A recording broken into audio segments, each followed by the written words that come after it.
और मैं बहुत एक्साइटेड हूँ आज। एंड सबसे पहले तो मैं थैंक यू बोलना चाहती हूँ, आप पॉडकास्ट में आए मुंबई से दिल्ली।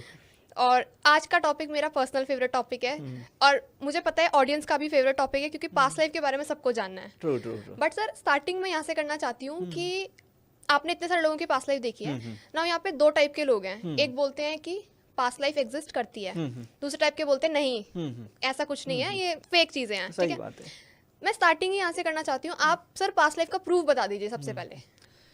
देखो हॉनेस्टली स्पीकिंग मैं खुद भी काफ़ी साल तक पास्ट लाइफ को मानता ही नहीं था। सच में करीबन 12 साल तक मैं लोगों को कह रहा था कि because as a medical doctor हूँ मैं, तो मैंने काफ़ी मेडिकल एलोपैथी प्रैक्टिस की है। तो हमारी थियरी में तो पास्ट लाइफ रिग्रेशन दूर दूर तक कोई होता ही नहीं ना।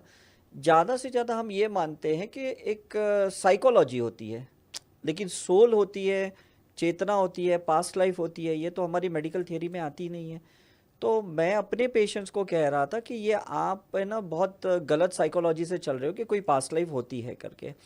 लेकिन 1998 में जब मैं ये स्पिरिचुअल फील्ड में आया और जब मैंने बहुत शिद्दत से प्रैक्टिस की, तब मेडिकल प्रैक्टिस भी कर रहा था और मैंने सोचा थोड़ा पैरेलल स्पिरिचुअल प्रैक्टिस करूँगा।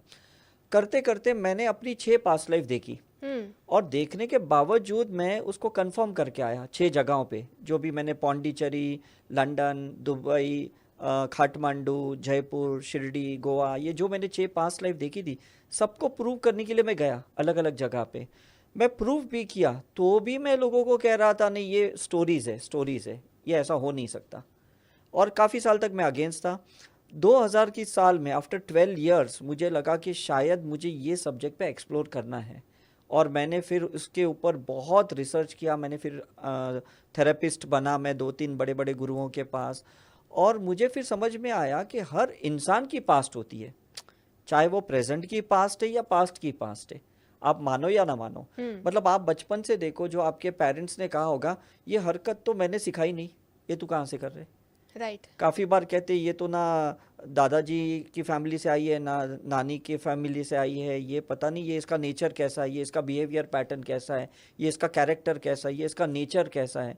तो आप सोचो ये कहाँ से आया होगा। चाहे स्वामी विवेकानंद थे, उनकी पास्ट लाइफ अगर हम देखा की कोशिश करें तो उनको तो किसी ने भगवत गीता सिखाई नहीं थी, है ना। उनके जो रामकृष्ण परमहंस से जो उनके कनेक्शंस थे वो तो उनके पेरेंट्स भी नहीं जानते थे, राइट। सत्य साई बाबा थे या श्री श्री रविशंकर है, ये लोग 8-10 की साल से ही ये सब चीज़ें कर रहे हैं, इनके पेरेंट्स तो कभी इसमें थे ही नहीं। तो ये सारी पास्ट लाइफ से तो होंगी। और जितनी भी हमने देखी है कि लोग प्रोफेशन भी जो सिलेक्ट करते हैं या एजुकेशन भी सिलेक्ट करते हैं, ये भी पास्ट लाइफ के आधार पे ही करते हैं, बिकॉज जो उन्हें लगता है कि ये कहीं इस लाइफ में एक्सप्लोर करने जैसा है। जैसे मैं अपनी कहूँ, मैंने 158 पास्ट लाइफ देखी, तो मैंने पास्ट लाइफ में ये सोचा था कि मैं कोई ऐसे प्रोफेशन में जाऊंगा जो मैंने बिल्कुल एक्सप्लोर नहीं किया। और वो ये लाइफ में मैं डॉक्टर बना, मैं साइंटिस्ट बना, जो मैं कोई पहले पास्ट लाइफ में किया ही नहीं था। मैंने काम, मैंने सिर्फ लॉ ऑफ कर्मा के ऊपर और सोल के ऊपर बहुत काम किए थे पास्ट लाइफ में। अब मुझे बहुत इजी क्या हुआ, बिकॉज मेरी सब थियरी क्लियर थी, है ना, थीसिस सारी क्लियर थी। सिर्फ मुझे टेक्निकली इक्विपमेंट के साथ उसको रिसर्च करना था, चाहे वो एनर्जी लेवल पे था या डीएनए लेवल पे था, मेडिकल था या नॉन मेडिकल केसेस थे, तो मेरे लिए इजी हो गया। तो लोग भले कहते हैं कि भाई हम नहीं मानते, तो मैं सोचता हूँ शायद ये मेरा जो पहले वाला वर्जन था, शायद लोग वहीं पे अटके हुए हैं। और जो लोग कहते हैं कि हम मानते हैं लेकिन हमने अनुभव नहीं किया, तो मैं कहता हूँ एक बार अनुभव करके देखो। कोई भी थियरी को ना अज्यूम मत करो कि ये राइट है या रॉन्ग है, उसको एक्सपीरियंस करके देखो। तो दुनिया की हर थियरी है, कुछ तो एग्जिस्टेंस है। मतलब अगर आप बोलोगे कि पहले के ज़माने में 1 आना 2 आना था, ये जनरेशन कहेगा भाई हमको तो नहीं, हम नहीं मानते, लेकिन था तो सही जी। कोई कहेंगे कि भाई यहाँ दिन है तो पूरी दुनिया में दिन ही होगा, तो यूएस वाले कहेंगे हम नहीं मानते, बिकॉज वो एक्सपीरियंस कर रहे कि अभी वहाँ राहत है। तो पास्ट लाइफ रिग्रेशन भी ऐसी है कि एक थियरी है आपकी माइंड में, जिसको हम सोल माइंड कहते हैं, जो मेडिकल साइंस नहीं मानती जी। और काफ़ी लोग इसलिए नहीं मानते क्योंकि एक फियर है, काफ़ी लोग इसलिए नहीं मानते क्योंकि डाउट है। तो जब आप डाउट को क्लियर करोगे या फियर को ओवरकम करोगे, तो माइट भी शायद पास्ट लाइफ रिग्रेशन मानना एक्सेप्ट करना शुरू करोगे। सर जैसे अभी आपने कहा कि आपने पास्ट लाइफ्स क्रॉस चेक करी हैं। हाँ। जैसे आपने पास्ट लाइफ देखी कि आप अपने पास्ट लाइफ में दुबई या में थे या काठमांडू में थे। यस तो यस सर आप थोड़ा सा बताएंगे आपने क्या क्रॉस चेक करा और वो वहां पर पाया गया हाँ, रियल मतलब लाइफ में। मैं तो सबसे पहली पास्ट लाइफ जो मैंने देखी थी वो मेरी पौंडीचेरी की थी, राइट। तो मैं मुंबई से चेन्नई फ्लाइट पकड़ के गया, वहाँ फिर पौंडीचेरी गया। वहाँ पे जो मैंने एक टेम्पल देखा था जहाँ मैं प्रीस्ट था, मेरा जो नाम था, वहाँ जाके मैं जब उधर के लोगों को पूछा तो उन्होंने कहा हमें तो पता नहीं, बिकॉज ऐसा कोई ये नहीं है। लेकिन वहाँ जो एक पुजारी थे उन्होंने कहा कि शायद हमारे पुराने कोई पुजारी रहेंगे जिसकी कहीं डॉक्यूमेंटेड चीज़ें रहेंगी, वहाँ पूछते हैं। तो सही में वो नाम निकला, जबकि वो हमारी कोई स्कूल की हिस्ट्री की किताब में तो कहीं मेंशन्ड ही नहीं था। ऐसा है। फिर मैं गोवा में गया जहाँ मैंने अपने आप को प्रीस्ट देखा था, बिकॉज मैं इस लाइफ में तो जैन फैमिली से बिलोंग करता हूँ, लेकिन मैं 3 साल की उम्र से ना क्रॉस पहनता हूँ जीसस का। ओके। आज भी मैंने पहन के रखा है। तो मेरे पापा मुझे एंथनी करके बुलाते थे बचपन से ही, जब 2-3 साल का था। तब मुझे समझ में नहीं आया, लेकिन जब मैंने गोवा की प्रीस्ट की लाइफ देखी और मेरा नाम ही एंथनी था, तो आप सोचो ये मतलब कितना कोइंसिडेंस होगा। जब मैंने दुबई की लाइफ देखी तो मैं मौलाना था। अब जैन होके मैं कभी मुस्लिम लाइफ के बारे में तो सोच ही नहीं सकता हूँ। ज़्यादा से ज़्यादा मैं हिंदू के बारे में सोचूंगा, लेकिन जो मैं वहाँ का मतलब मौलाना था और वहाँ की जो मेरी लाइफ थी वो सारी मुझे रिकलेक्ट हो गई। तो ऐसी काफ़ी जगहें थी, इवन जयपुर में ऐसा ही हुआ। मैं जैन साधु था, तो लोग कहते हैं कि आप एक बार जैन साधु होते हैं उसके बाद आपको मोक्ष ही मिलता है। तो मैं सोचा कि अगर मैं पास्ट लाइफ में जैन साधु था तो मुझे मोक्ष क्यों नहीं मिला। राइट। ये मेरे दिमाग में बहुत बड़ा क्वेश्चन आया, बिकॉज मेरे खुद की फैमिली में बहुत सारे साधुस हैं, जेंट्स भी है लेडीज़ भी है, जैन साधुस हैं। तो मैंने उनको जाके पूछा कि आप लोग कहते हो कि जैन में एक बार साधु होता है तो मोक्ष प्राप्ति मिलती है, तो मुझे क्यों नहीं मिली अगर मैं पास्ट में जैन साधु था। उन्होंने कहा तुझे मुक्ति मिली, तुझे मोक्ष नहीं मिला। मुक्ति का मतलब तू कर्म से फ्री हो गया है, तू फ्री विल में आ गया है, और तू फ्री विल से वापस तूने रीबर्थ लिया है। यही लोगों को समझाने के लिए कि लोगों की पास्ट लाइफ के कर्म ही लोगों को इस लाइफ में परेशान करते हैं। अगर तुझे मोक्ष मिल जाता तो तू पढ़ाता ही नहीं ये सब्जेक्ट। समझ में आ रहा है। तो इस लाइफ में अगर मैं देखूं तो मैं बिल्कुल जैन की कोई थियरी को अपनाना नहीं हूं, जबकि मेरे घर में सारे, मेरे मम्मी पापा दादी, मेरा छोटा भाई हार्डकोर जैनिज्म को फॉलो करते हैं, और मैं ये लाइफ में बिल्कुल नहीं कर रहा हूँ। तो शुरू में बहुत साल तो मुझे गिल्ट हुआ कि मैं क्यों नहीं कर रहा हूँ, लेकिन फिर मैंने देखा कि पास्ट लाइफ में मैंने सब कुछ कर लिया था। अब मुझे सिर्फ लोगों को बताना है कि अब आप इस क्रियाओं को करो, और इस क्रियाओं को करते करते जैसे 24 तीर्थंकर को मोक्ष प्राप्ति हुई तो शायद आपको भी वैसे ही प्राप्ति होगी। सो जब आपने कोई चीज़ का अनुभव ले लिया है फिर आप क्यों लोगे। अभी आप ब्रेकफास्ट करके यहाँ पे आए हो और कोई अगर आपको ऑफर करे, आप बोलेंगे नहीं मेरा पेट भरा हुआ मैं नहीं करूँ, बिकॉज आप कर लिए ना।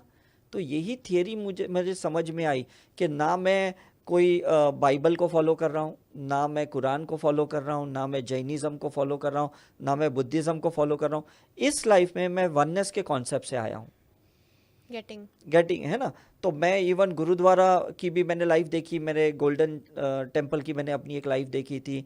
तो इस लाइफ में भी मेरे साथ हज़ारों पंजाबी लोग मेरे से कनेक्टेड है इस लाइफ में भी। तो सब लोग सोचते हैं कि भाई तू इससे कैसे कनेक्ट हो गया।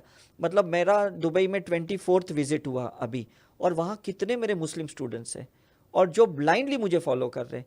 अदरवाइज आप सोचो कि लोग हिंदू को फॉलो नहीं करते, मुस्लिम लोग जैनिज्म पर्सन को क्यों कोई फॉलो करेगा। लेकिन ये सोल कनेक्शन ही तो है, अदरवाइज क्यों फॉलो करेंगे लोग। तो आपकी भी कैसा है, हर इंसान की पास्ट लाइफ की जो छोटी छोटी चीज़ें जो अधूरी है, जब तक आप वो पूरी नहीं करोगे तो ये प्रेजेंट लाइफ में आपका सक्सेसफुल होना नामुमकिन है। बहुत मुश्किल है, बहुत मुश्किल है। ऐसा है। तो आप कह रहे हैं सर इस लाइफ में जो भी आपको कनेक्शंस मिल रहे हैं, फॉर एग्जांपल इन दुबई या फिर कहीं भी, वो आपके पास्ट लाइफ से रिलेटेड है। 100%। मैंने 2014 में जब पहली बार ऋषिकेश में आया जून में, तो वहाँ पे जब महाअवतार बाबा जी केव्स गया था, तो वहाँ जब मेडिटेशन किया तो मुझे क्लियरली रजनीकांत दिखे जो एक्टर थे। तो मैं सोचा कि इस केव में मुझे वो क्यों दिखे, और मैं तो कोई उनका फॉलोअर भी नहीं हूँ। और फिर जब मैं वहाँ से वापस ऋषिकेश आया तो वहाँ लोगों ने मुझे कहा कि दयानंद आश्रम में यहीं पे जहाँ पे आप रुके हो यहीं पे रजनीकांत सर आते हैं और ये आश्रम उन्हीं की देन है करके, और वो महाअवतार बाबा जी के हार्डकोर फॉलोअर है। तो ये सोचो ना, ये थियरी तो मेरे दिमाग में थी नहीं, और मुझे वही कमरा मिला दयानंद आश्रम में, जिस कमरे में वो रहते थे वो वीआईपी कमरा था। तो आप सोचो कि कितना पास्ट लाइफ स्ट्रांग होगा कि केओस में भी वो दिखे, जो बाबा जी की केओस में, और उनके कमरे में भी मुझे मतलब वो फीलिंग आई करके। तो ये कनेक्शन कितना स्ट्रांग है। फिर मैं उस आश्रम में ध्यान करने बैठा तो मुझे मोदी जी दिखे। तो मैं सोचा ये मोदी जी इस आश्रम में मुझे कैसे दिखे। फिर वहाँ के सन्यासी लोगों ने कहा यहाँ पे ही मोदी जी आते इसी आश्रम में, और वो कितने साल से ध्यान साधना करते हैं। ओके। हाँ, और जब फिर मैं उनकी पास्ट लाइफ देखने की मैंने कोशिश की तो मुझे उनकी past life as a Bhishma Pitamah दिखी। अच्छा। हाँ, मोदी जी की। तो जो मैंने भी अपनी लाइफ में, महाभारत की लाइफ में मैंने वही देखा अपना कैरेक्टर। तो मैंने सोचा हम दोनों का कितना कोइंसिडेंस है। अदरवाइज तो कितने कैरेक्टर्स हैं महाभारत में, आपको वही कैरेक्टर उनमें क्यों दिखे, या आपको वही कैरेक्टर खुद में क्यों दिखे। ये रेजोनेंस होती है, ये फ्रीक्वेंसी की एक मैचिंग होती है, ट्यूनिंग होती है, कि जब दो आत्माएं सेम संकल्प लेके, सेम इंटेंशन लेके जन्म लेती है तो कहीं ना कहीं वो मिलती है। और मैंने भी बहुत जन्मों पहले मैंने महाअवतार बाबा जी के साथ साधना की थी, इसलिए मुझे वहाँ पे एक बुलावा आया और मैं वहाँ पे गया और रजनीकांत सर को मैं सेंस कर पाया। तो ये आपके साथ भी होगा, अगर आप है ना माइन्यूटली अपनी प्रेजेंट लाइफ को सोचोगे तो कहीं ना कहीं आपके वही इर्द गिर्द लोग रहेंगे जो कोई ना कोई लाइफ से कनेक्टेड रहेंगे। अदरवाइज आपको ऐसे लोग क्यों मिलेंगे रैंडमली। आप कह रहे हैं कि हमारी लाइफ में कोई भी इंसान रैंडमली नहीं आता। कभी नहीं आता, कभी नहीं आता, कभी नहीं आता। ये अभी मुझे देखो पिछले 5 साल से लंदन का वीज़ा ही नहीं मिल रहा है, हर बार रिजेक्ट हो रहा है। और मुझे पता है क्योंकि मैं फ्रीडम फाइटर था, तो डेफिनेटली वहाँ की सोल्स मुझे इतनी अच्छे से वेलकम नहीं करेंगे। जबकि मैं दूसरे 14-15 कंट्रियों में तो बहुत फ्रीक्वेंटली घूम रहा हूँ, अमेरिका में है या दुबई में या सिंगापुर, कितनी कंट्रियों में मैं घूम रहा हूँ, लेकिन वही कंट्री के लोग मुझे वेलकम नहीं कर रहे हैं। और जब भी मैं रीज़न पूछता हूँ कि क्यों मेरा रिजेक्ट किया, वो भी बता नहीं पा रहे। सो ये पास्ट लाइफ का ही तो कनेक्शन है। बट नाउ यू अंडरस्टैंड कि पास्ट लाइफ का ही कनेक्शन है, तो आप इसकी 100% जैसे बोलते हैं ना, कंप्लेंट नहीं कर रहे हैं। कंप्लेंट नहीं कर रहा हूँ, मैं क्या कर रहा हूँ, उन सोल्स को ना हील कर रहा हूँ कि प्लीज मुझे परमिशन दीजिए कि मैं वहाँ पे पहुँच पाऊँ। तो 3 बार मैंने इवेंट भी वहाँ ऑर्गेनाइज किए, मैं जा नहीं पाया तो मुझे अपनी टीम को भेजना पड़ा, बिकॉज इवेंट ऑर्गेनाइज था। कुछ सोल्स वेलकमिंग थे, कुछ नहीं थे, तो जो थे एटलीस्ट मुझे उनके लिए वो इवेंट करवाना पड़ा। ऐसा है सर। आपने पास्ट लाइफ के प्रूफ का बहुत अच्छा एग्जांपल दे दिया है। आई थिंक इससे अच्छा एग्जांपल कोई हो नहीं सकता है, क्योंकि अगर आपने रियल लाइफ में क्रॉस चेक कर लिया है। हाँ हाँ, मैंने नाम के साथ किया। मतलब जब मैं लंदन गया था तो मैं लंदन में जब मैं एयरपोर्ट पे वहाँ उतरा, 2015 की बात है, तो मेरे साथ जो एक आंटी थे, मैंने उनको कहा कि यहाँ पे एक ऐसा चर्च है जो फ्लड जोन है, बाढ़ आई थी वहाँ पे, और मेरा ये नाम था, मैं वो चर्च का प्रीस्ट था।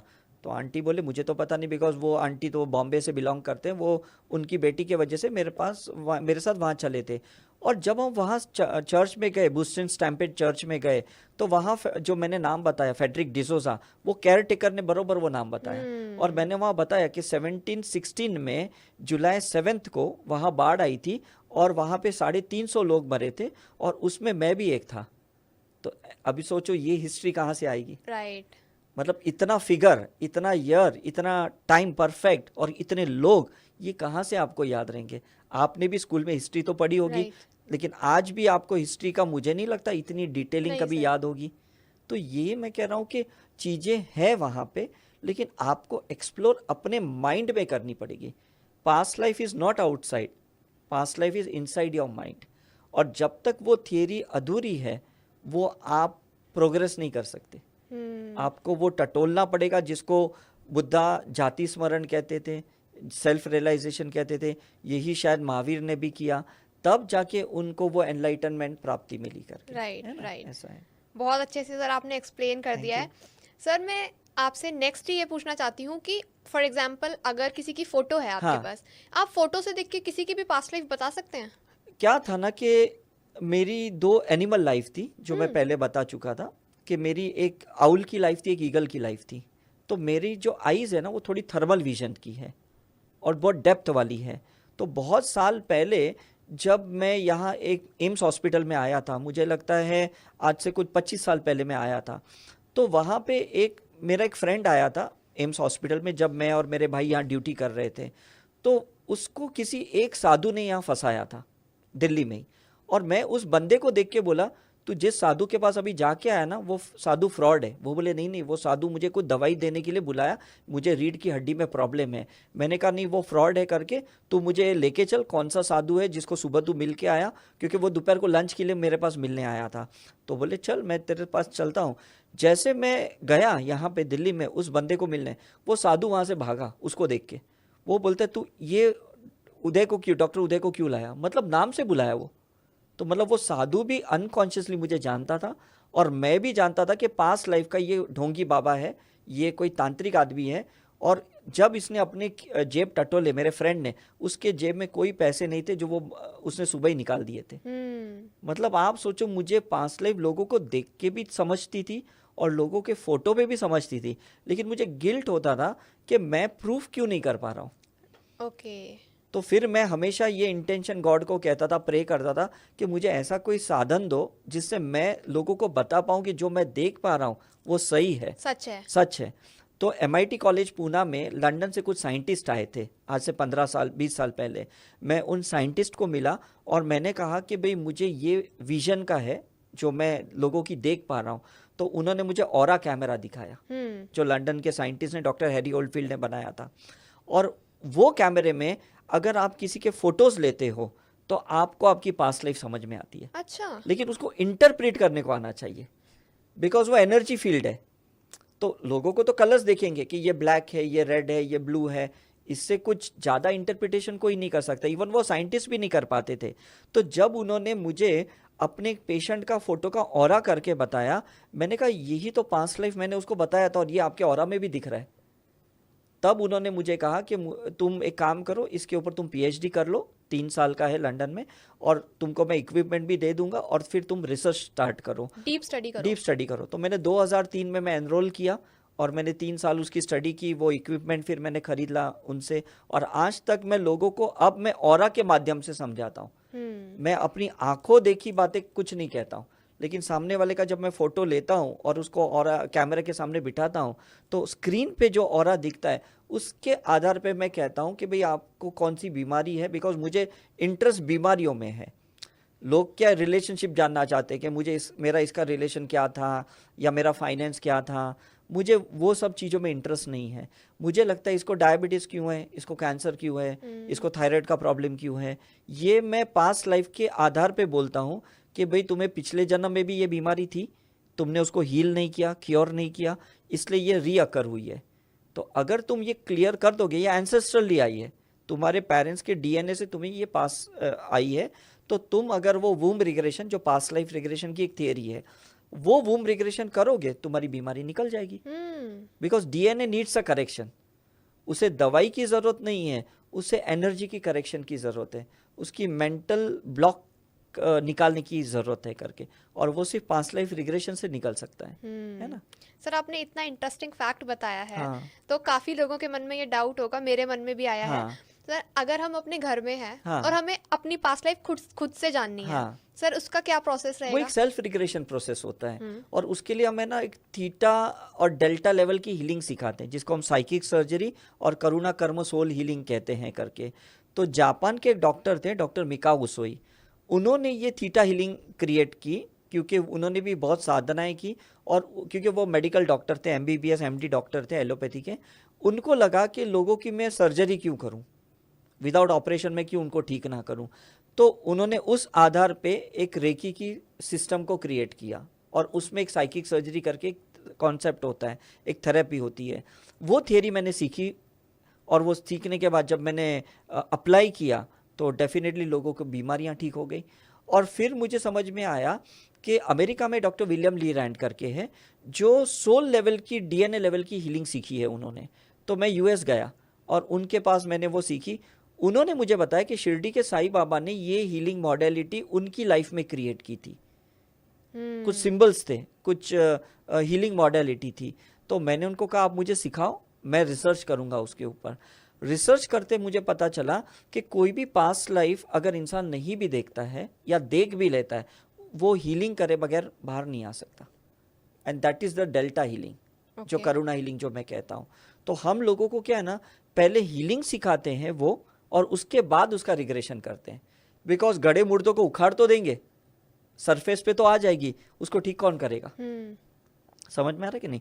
तो हम लोगों को ये रिक्वेस्ट करते कि पहले आप ट्रीटमेंट पार्ट सीखो, फिर डायग्नोस्टिक पार्ट में जाओ, फिर पास्ट लाइफ रिग्रेशन में जाओ। लोग उल्टा काम करते हैं, पहले लोग रिग्रेशन करवाते हैं, फिर पुरानी लाइफ बाहर आती है। जैसे अभी आपने छावा मूवी देखी होगी शायद, जी इज इट राइट? जी अब आप सोचो कि जिस इंसान के अंदर किसी मुस्लिम के लिए नफरत नहीं भी होगी, फॉर एग्जाम्पल, वो ये मूवी देख के सही में नफरत करेगा, क्योंकि पास्ट लाइफ एक थियरी बाहर आ गई उसकी।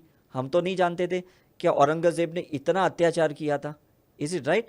तो ये प्रेजेंट के पास्ट लाइफ से इतना प्रॉब्लम होता है, तो आप सोचो कि पास्ट लाइफ के पास्ट लाइफ से कितना प्रॉब्लम होगा।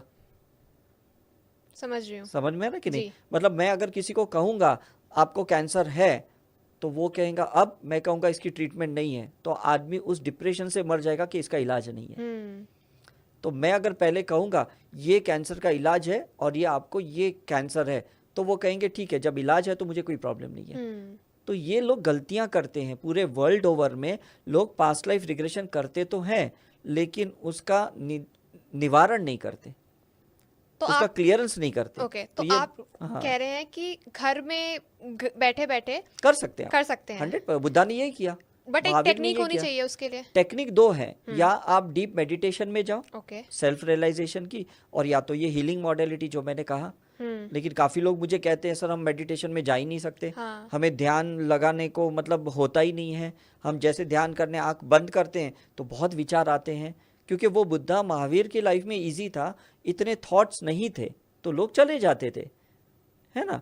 अब हमको साइकिक सर्जरी से थॉट को डिलीट करना पड़ता है, हमको करुणा हीलिंग से उस सोल लेवल की कार्मिक को क्लियर करना पड़ता है, फिर जाके हम पास्ट लाइफ में इजीली जा सकते हैं। मतलब मैंने अगर 158 पास्ट लाइफ देखी तो उसमें 90% मैंने खुद ही अपनी देखी है, सिर्फ 10% लोगों ने मेरी करवाई है, मेरी लाइफ मुझे दिखाई है करके, है ना। ओके ऐसा ओके। है। सर आपने इतनी सारी पास्ट लाइफ्स देखी हैं, कभी ऐसा हुआ है कि पास्ट लाइफ देखते देखते मतलब वो रामायण के टाइम पे या महाभारत के टाइम पे चला गया हो? हाँ, मैंने कहा ना, जो मैंने भीष्म पितामह की लाइफ देखी थी, और 2014 में ऐसे हुआ कि एक आंटी थे बॉम्बे में जो मेरे साथ ऋषिकेश आए थे, और रात को उन्होंने कहा कि सर आप मेरी पास्ट लाइफ करो। तो नॉर्मली तो मैं करता नहीं हूँ, अभी तो बिल्कुल नहीं करता, उस वक्त भी गिने चुने लोगों के करता था, लेकिन मैंने सोचा ये आंटी बहुत पोटेंशियल है, चलो मैं इनकी पास्ट लाइफ कर ही देता हूँ। तो जब मैंने उनकी पास्ट लाइफ की गंगा तट पे वहाँ पे, तो वो कुंती की लाइफ उन्होंने देखी, और जब उन्होंने कुंती की लाइफ देखी उन्होंने मुझे एड्रेस किया कि भाई आपको भी मैं देख पा रही हूँ और आप ये पर्सन हो, ऐसे, जो ऑलरेडी मैं देख चुका था। मतलब ये क्रॉस वेरिफिकेशन हुआ। फिर मेरे साथ और 11 लोग थे उस ट्रिप में, तो उन्होंने हर 11 इंसान को बताया कि तुम पास्ट लाइफ में कौन थे, और वो सारे महाभारत के ही कैरेक्टर थे। और हमको ये बोला कि जब आप महाअवतार बाबा जी की केव्स में जाओगे, बद्रीनाथ जाओगे, वहाँ पे वसुंधरा फॉल्स है, उस वसुंधरा फॉल्स में जो मानगांव कहते हैं, last place of the India, वहाँ पे हम 12 जन जाके फॉरगिवनेस करेंगे तो हम लोग महाभारत के इम्प्रिंट से बाहर आएंगे करके। तो हम सारे 12 लोग नेक्स्ट डे गए, इंक्लूडिंग दैट आंटी, और हमने सब ने वसुंधरा फॉल्स में वहाँ फॉरगिवनेस किया। तब पता चला कि पांडव यहीं पे लास्ट में आए थे और युधिष्ठिर वहीं से उनको स्वर्ग रोहिणी की प्राप्ति हुई करके। तो चीज़ें जब अधूरी रह जाती है ना आपकी पास्ट लाइफ में, आपको ये कॉलिंग आ जाती है कि आपको क्लियरेंस वहीं जाके करनी पड़ती है। तो it's the same person, same soul, और it's the same place where you have to clear your karma. ये बहुत इंपॉर्टेंट है करके। तो सर अगर रामायण के टाइम पर कोई हाँ। गया है, उन्होंने राम जी को देखा है, कृष्ण जी को देखा है? या 100% देखा है, मैंने अपनी खुद लाइफ देखी है रामायण की, और मेरी जो अभी प्रेजेंट लाइफ की जो फैमिली है, जो मेरे पेरेंट्स है, ये टोटली रामायण से जुड़े हुए हैं। उनमें से कोई महाभारत के कैरेक्टर से मैंने कभी नहीं देखा। मतलब मेरे रिसेंटली मेरे पापा ने मुझे कहा कि तू सबकी पास्ट लाइफ देखता है, तूने हमारी तो देखी होगी, तो तू हमें बता हम कौन है। मैंने उनको आज तक नहीं बताया कि वो कौन है, बट मुझे क्लियरली पता है कि भाई मैं कौन था उस रामायण की लाइफ में, मेरे पापा कौन थे, मेरा बड़ा भाई कौन था, मेरा छोटा भाई कौन था, और एग्जैक्टली आज भी हमारी लाइफ वैसे ही चल रही जैसे उस लाइफ में चल रही थी। तो मतलब कुछ चीजें आपकी अधूरी जो वहाँ छोड़ी गई थी वही तो कंप्लीट करोगे कि नहीं आप जी। जैसे अभी आप घर से यहाँ पे आए हो तो कुछ चीजें शायद आपने ऐसे ही छोड़े होंगे, राइट, वाइंड अप नहीं किया होगा, तो यहाँ से जाने के बाद आप क्या करोगे?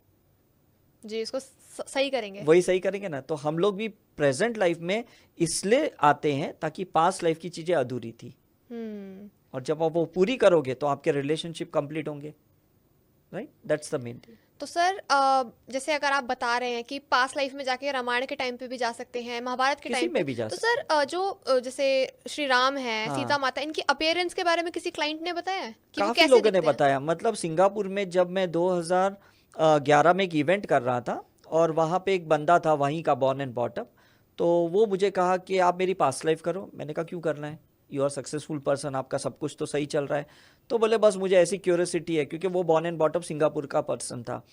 तो मैंने कहा कि ठीक है चलो मैं कर देता हूँ।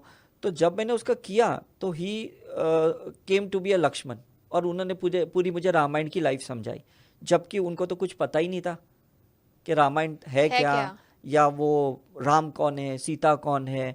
तो उन्होंने 2-2.5 घंटे तक मुझे पूरी बताई, और जब बाहर आए तो मुझे कहा कि मुझे लगता है कि भाई मैंने ये फेक स्टोरी क्रिएट की। मैंने कहा आपको ये पता थी? बोले नहीं मुझे तो नहीं पता थी। मैंने कहा फिर वो फेक स्टोरी कैसे हुई? आप कभी इंडिया आए नहीं हो, आपको रामायण के बारे में पता नहीं है, आप सिंगापुर के वहाँ बॉर्न एंड बॉटम पर्सन हो, इसका मतलब 100% ये वेरीफाइड तो हो गया कि नहीं? उससे बड़ा प्रमाण और मैं क्या दे सकता हूँ? जी। ऐसा है। और कौन से सर लोगों के बारे में बताया गया है महाभारत और रामायण के टाइम के? मतलब हमें कैसा है ना कि पोटेंशियल सोल्स बार बार जल्दी मिलते हैं। जैसे मुझे 2-3, एक बंदा मुझे दिल्ली में मिला जो अर्जुन की लाइफ को प्रेजेंट करता है, 2 इंसान मुझे बॉम्बे में मिले जो अर्जुन को प्रेजेंट करते हैं, क्योंकि ये फ्रेगमेंटेड पार्ट होते हैं। वो लोग एज इट इज रीइंकारनेशन नहीं ले सकते, कभी नहीं ले सकते, क्योंकि वो इतने हाई सोल होते हैं। वो इस कलयुग के लोग इतने पुण्यशाली नहीं होते कि वो डायरेक्टली आप रीबर्थ ले लोगे। ओके, सो आप कह रहे हैं वो 2-3 बॉडीज में उनका जन्म हुआ है? बहुत 2-3 में कहता हूँ, हजारों में कहता हूँ, हजारों। क्योंकि मैंने वही एक सिंगापुर में एक पर्सन को देखा था, उसने अपनी गांधी जी की लाइफ देखी, और वही मैं एक लखनऊ में मैं किसी की एक पास्ट लाइफ कर रहा था, तो उसने भी अपनी गांधी की लाइफ देखी, और वो दोनों बंदे ने मुझे सेम स्टोरी बताई, जबकि दोनों एक दूसरे को जानते भी नहीं थे। तो मुझे तब समझ में आया जब मैं क्वांटम फिजिक्स के ऊपर रिसर्च कर रहा था कि ये फ्रेगमेंटेड पार्ट होते हैं। समझ में आ रहा है कि ये फ्रेगमेंटेड पार्ट क्या होता है ना, कि वो आदमी सोचता है कि अर्जुन की ये 100 क्वालिटी है, मुझे ये क्वालिटी, ये फोकस वाली क्वालिटी बहुत अच्छी लगी, तो वो लाइफ बिटवीन लाइफ गॉड से ये रिक्वेस्ट करता है मुझे अर्जुन की ये क्वालिटी दो, और वो क्वालिटी लेके आता है। समझ में आ रहा है जी। और वो उसी क्वालिटी के साथ अपनी लाइफ जीता है, उसको दूसरी कोई क्वालिटी के बारे में पता ही नहीं होता। जैसे अगर मैं एक बाटा के शोरूम में जाता हूँ, बहुत से चप्पल है, शूज़ है, मैं कहता हूँ बस मुझे ये कलर पसंद है, ये पैटर्न पसंद है, ये मेरा नंबर है, और मैं उसी को उठा के लाऊंगा। तो इसका मतलब ये नहीं कि भाई मैंने पूरी बाटा की दुकान को खाली की, मैंने जस्ट अपनी चॉइस की एक चीज़ को सिलेक्ट किया। तो आपने भी पास्ट लाइफ में से जितनी भी सोल्स को मिले होंगे, हाई पोटेंशियल सोल की बात कर रहा हूँ, उसमें से आपने लाइफ बिटवीन लाइफ डिसाइड किया, यार मुझे द्रौपदी की ये क्वालिटी बहुत अच्छी लगी, मुझे सीता माता की ये क्वालिटी बहुत अच्छी लगी, तो आप वही क्वालिटी को लेके रीबर्थ लोगे। सब तो नहीं ले सकते आप, बिकॉज इतना तो आप हाई पोटेंशियल सोल हो ही नहीं कि आपको एज इट इज़ वो पूरी की पूरी आए, राइट? तो जब मैंने मोदी जी की लाइफ देखी, भीष्म पितामह की, तब मुझे समझ में आया कि एक फ्रेगमेंटेड पार्ट जो मेरे अंदर है भीष्म पितामह का, एक फ्रेगमेंटेड पार्ट उनके अंदर है, एक फ्रेगमेंटेड पार्ट अमिताभ बच्चन के अंदर भी है, और हम तीनों अलग प्रोफेशन में, मतलब एक बॉलीवुड में, मैं मेडिकल साइंस में हूँ, और एक पॉलिटिक्स में है, लेकिन वो एक ही इंसान के ये 3 फ्रेगमेंटेड पार्ट है। तो आप सोचो हर एक के ऐसे ही होंगे जी, है ना, बिकॉज जो नॉर्मल इंसान है उनके कोई फ्रेगमेंटेड पार्ट कोई ले नहीं सकता, और लेके करेगा भी क्या? Is it right? लेकिन जैसे लोग, जिसको मैं मेडिकल साइंस मतलब स्पिरिचुअल साइंस में कहता हूँ कि वो ट्रांसीडेंटल सोल है। हम 7 टाइप्स के सोल्स होते हैं, इन्फेंट से लेके इनफाइनाइट 7 लेवल तक। जो 6th नंबर की सोल होती है और जो 7th नंबर की होती है, उसके ही फ्रेगमेंटेड होते हैं। उसके नीचे के 5 लेवल के जो सोल होते हैं ना, उसके कभी कोई फ्रेगमेंटेड हो ही नहीं सकते, कोई मतलब ही नहीं है करके। जी राइट? सर, ऐसी पास्ट लाइफ किसी क्लाइंट की देखिए जो महाभारत और रामायण के टाइम की ना हो, बट रीसेंट हिस्ट्री में कोई फ्रीडम फाइटर हो? बहुत सारे, बहुत सर इसके सारे बारे में बताइए। हाँ, मतलब अभी कैसा है, ये जो फ्रीडम फाइटर्स होते हैं ना, इनके अंदर जो पेट्रियोटिक फीलिंग ना डीप इमोशंस के साथ जुड़ी है बहुत। जब मैं जम्मू गया था एक इवेंट करने के लिए, वहाँ पे आर्मी के लोग ही थे सारे, और जब मैं उनकी लाइफ देखी तो एक्चुअली पास्ट लाइफ में भी वही थे, इज इट राइट? एक महिला यहाँ दिल्ली की थी, वो मेरे साथ इवेंट करने के लिए अमृतसर चले थे, हम गोल्डन टेम्पल में गए, तो वहाँ पे वो अनईजी हो गई और उसको कुछ अनकंफर्टेबल हुआ। हम उसको जैसे तैसे हम लेके गए होटल में जहाँ हमारा इवेंट था। जैसे हम लेके गए, उसने पूरा वो जलियांवाला बाग की उसने बताई कि क्या कैसे वो सब चीज़ें हुई, कैसे लोगों को मारा गया, मतलब एक एक नाम करके, जबकि इतना डिटेल में उसको नहीं पता थे। बचपन से अपने पेरेंट्स से कुछ सुना होगा, लेकिन वो खुद फ्रीडम फाइटर थी और वो खुद मतलब विक्टिमाइज्ड हुई थी और उसको भी गोली लगी, वो मर गई थी। तो उसने दूसरे लोगों को भी मरने के बाद विटनेस किया कि कैसे कैसे लोग मरे थे उसके मरने के बाद भी, और किस तरह से आज भी वो सोल्स जलियांवाला बाग में भटक रही है आत्माएं मुक्ति के लिए। फिर हम नेक्स्ट डे गए उस जगह पे और हम सारे पार्टिसिपेंट्स ने मिलके उस जलियांवाला बाग की इशू को हील किया, तब जाके फिर उनको भी काफ़ी अच्छा लगा करके। ओके, सो आप कह रहे हैं कि अभी उन जो वहाँ पे सोल्स थी उनको दूसरा जन्म नहीं मिला है, नेक्स्ट बर्थ नहीं हुआ है? मैं फ्रेगमेंटेड पार्ट की बात करता हूँ कि एक जो हाई पोटेंशियल सोल होते हैं उनके फ्रेगमेंटेड पार्ट होते हैं, एक जो बहुत बुरी तरह से जख्मी रहते हैं, जो बुरी तरह से मरे होते हैं, वो लोग का एक फ्रेगमेंटेड पार्ट हमेशा वहीं रहेगा, क्योंकि उनको तब तक मुक्ति नहीं मिलेगी जब तक उनको जस्टिस नहीं मिला। वो छोड़ेंगे नहीं। वो सारे लोग ने रीइंकार्नेशन ले लिया, रीबर्थ ले लिया, उसमें से वो महिला भी तो थी।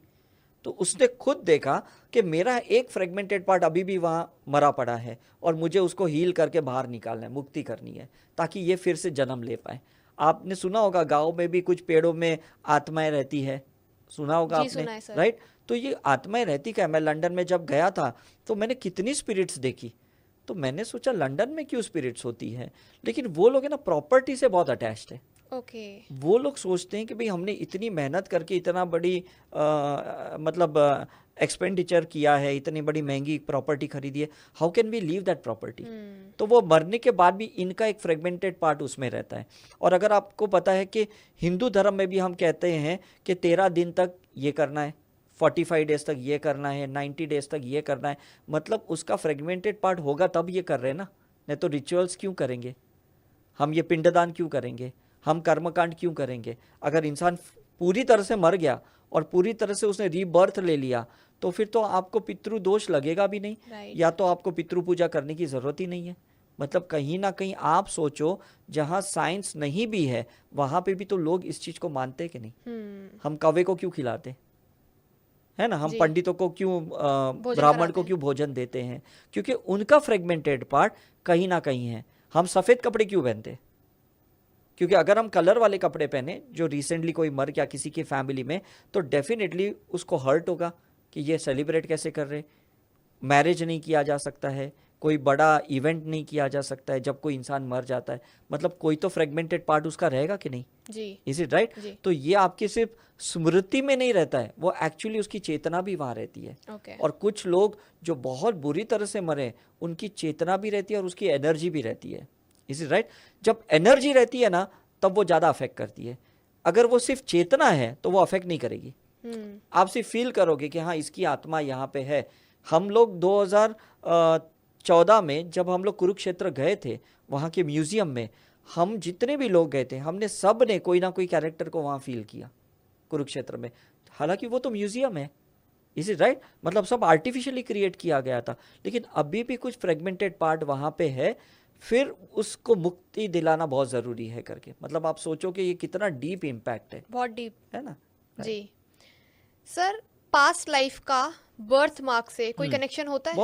बहुत है। मोल्स होते हैं, बर्थ मार्क्स होते हैं, जैसे मैं कहता हूँ जुविनल डायबिटीज होता है, या अर्ली एज में बच्चों को कैंसर होता है। Is it right? Congenital heart disease होती है। तो आप सोचो ना कि स्किन पे भी जो मार्किंग है उसमें कुछ तो मेमोरीज होगी। Is it right? और आपने काफ़ी ऐसे मूवीज़ में भी देखा होगा कि जैसे ओम शांति ओम में देखा कि ओम का एक मार्क था। तो ये डेफिनेटली ये कहीं ना कहीं स्किन पे, सरफेस पे ये इंडिकेट करता है कि डीएनए में डीप है, सिर्फ बाहर ये है, ऐसा है करके। तो सर आप फिर किसी रियल लाइफ इंसिडेंट बता दीजिए, किसी क्लाइंट का आपने करा हो और उसका बर्थ मार्क वहीं हो, ऐसा कोई?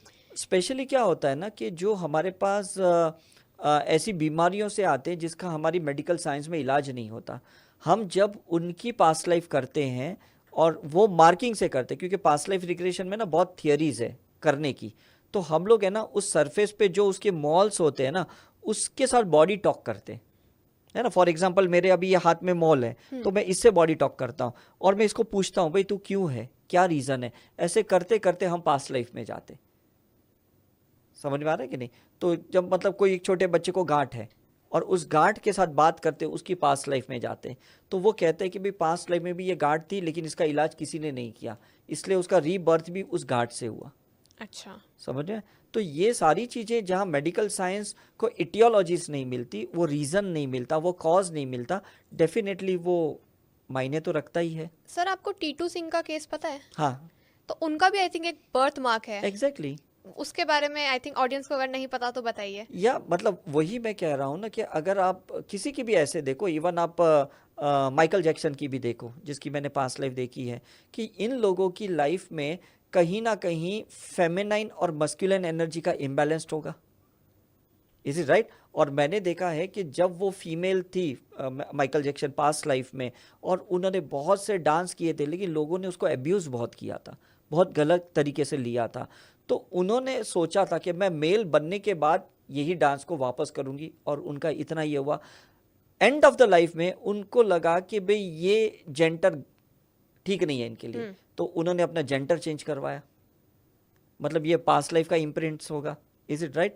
मतलब जितने भी लोग देखते, कुछ लोग गलत डायरेक्शन में, जैसे हनी सिंह का आपने रिसेंटली सुना होगा, इनकी भी जब मैंने पास्ट लाइफ देखी थी तो ये खुद एक फार्मर थे और इनके ही खेतों में सब ड्रग्स थे जो वो सप्लाई करते थे।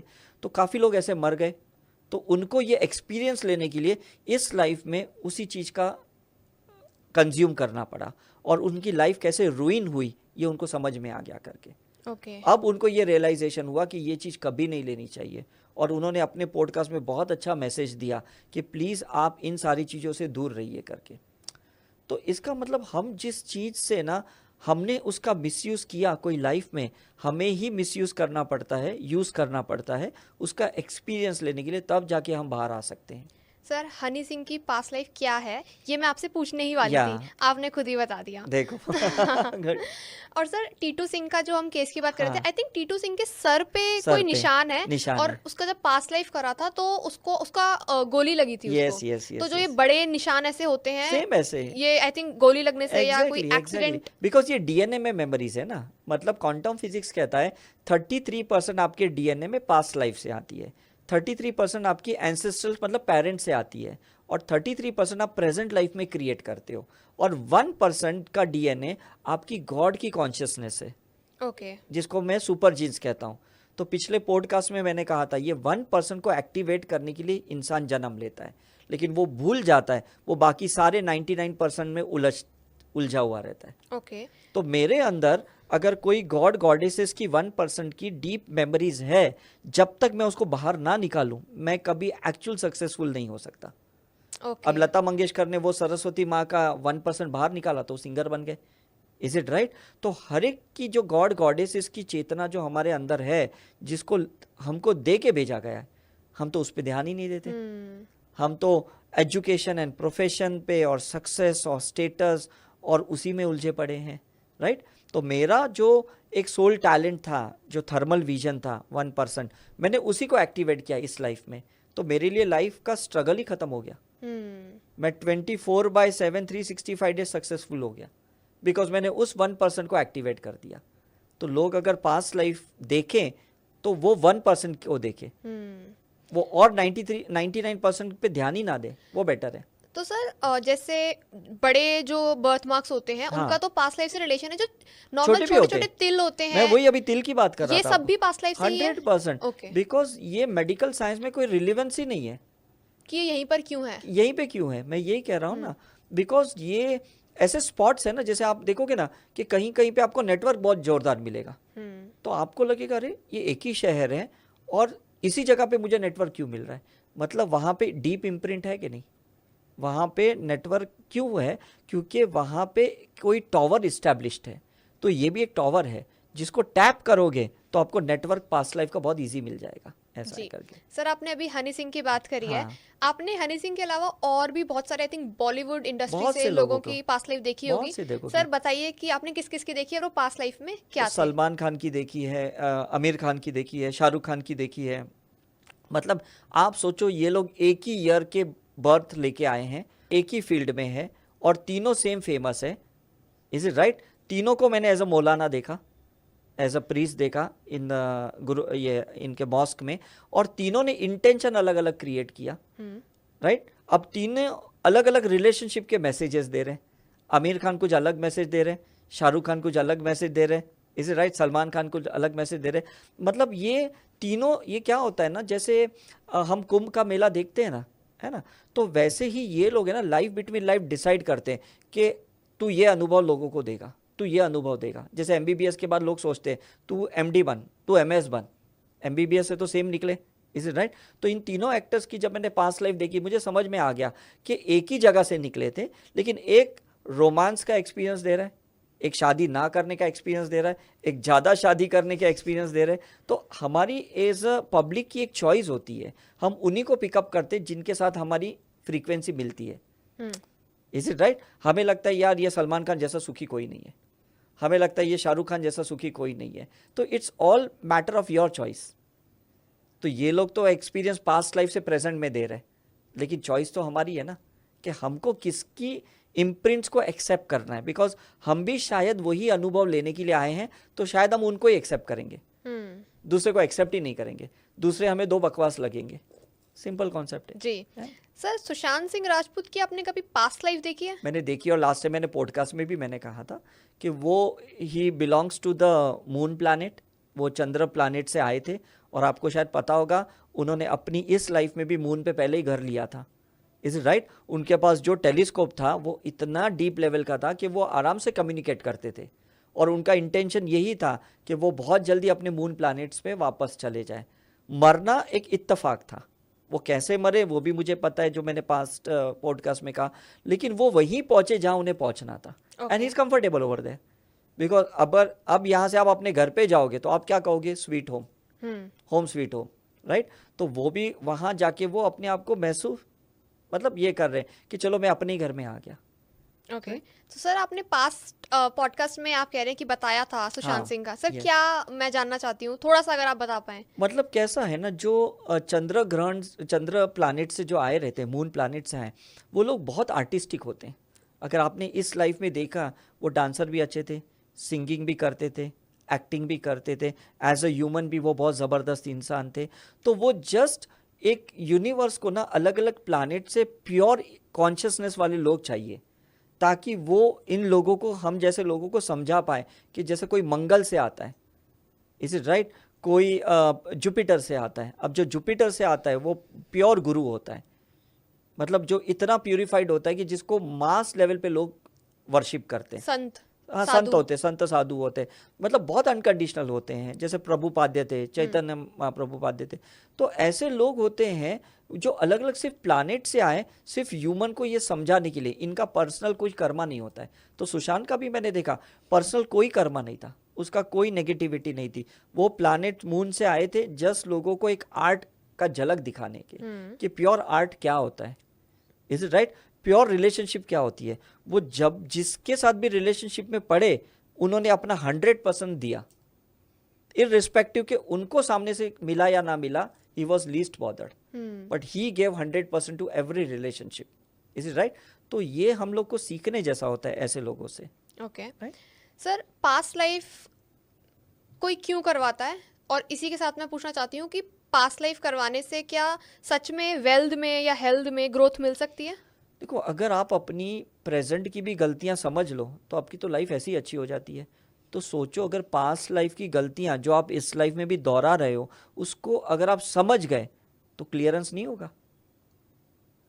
समझ में ना, बुद्धा को समझ में आया कि पास्ट 649 लाइफ में उन्होंने जो गलतियां करी है वो उनको ये लाइफ में नहीं करनी है, तो उन्होंने उसको करेक्ट किया, तो उनको एनलाइटनमेंट मिल गया। Is it right? तो हम सभी को, भले आप पास्ट लाइफ रिग्रेशन ना कराओ, लेकिन एक इंटेंशन रखो कि मुझे पास्ट लाइफ की या प्रेजेंट की पास्ट लाइफ की गलतियां दोहरानी नहीं है। नहीं तो आप उसी लूप साइकिल में रहोगे, तो फायदा क्या है। तो काफ़ी बार माँ बाप भी कहते हैं यार कल भी तूने ये गलती की, गलत दोस्ती की, आज भी तूने गलत दोस्ती की, कल भी तूने गलत जगह पे इन्वेस्ट किया, आज भी तूने गलत जगह पे किया। तो कर क्यों रहे ये चीज़ें हम? कल भी तूने दारू पी, आज भी तूने पी, कल भी तू पी के बीमार पड़ा, गिर गया, आज भी तूने पिया। मतलब ये गलतियाँ करते क्यों हैं? क्योंकि हम पास को एक्नॉलेज ही नहीं कर पा रहे, और एक्नॉलेज नहीं करेंगे तो करेक्शन कैसे करेंगे, है ना? तो लोग कब देखते हैं पास्ट लाइफ, या कब देखने के लिए हमारे पास आते हैं?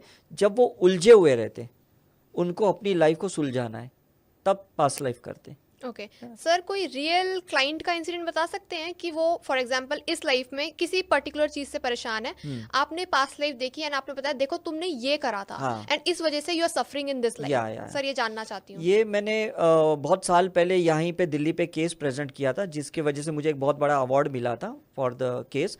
वो एक मैं रिपीट करता हूँ कि वो एक महिला आई थी मेरे पास जिनके बच्चे को कंजेनिटल हार्ट डिजीज़ थी। तो वो जानना चाहती थी कि ये बच्चे को क्यों बीमारी है, और फिर उन्होंने 2-3 बार सर्जरी भी कराई बेस्ट कार्डियक सर्जन से, और वो लड़का ठीक ही नहीं हो रहा था उनका बच्चा।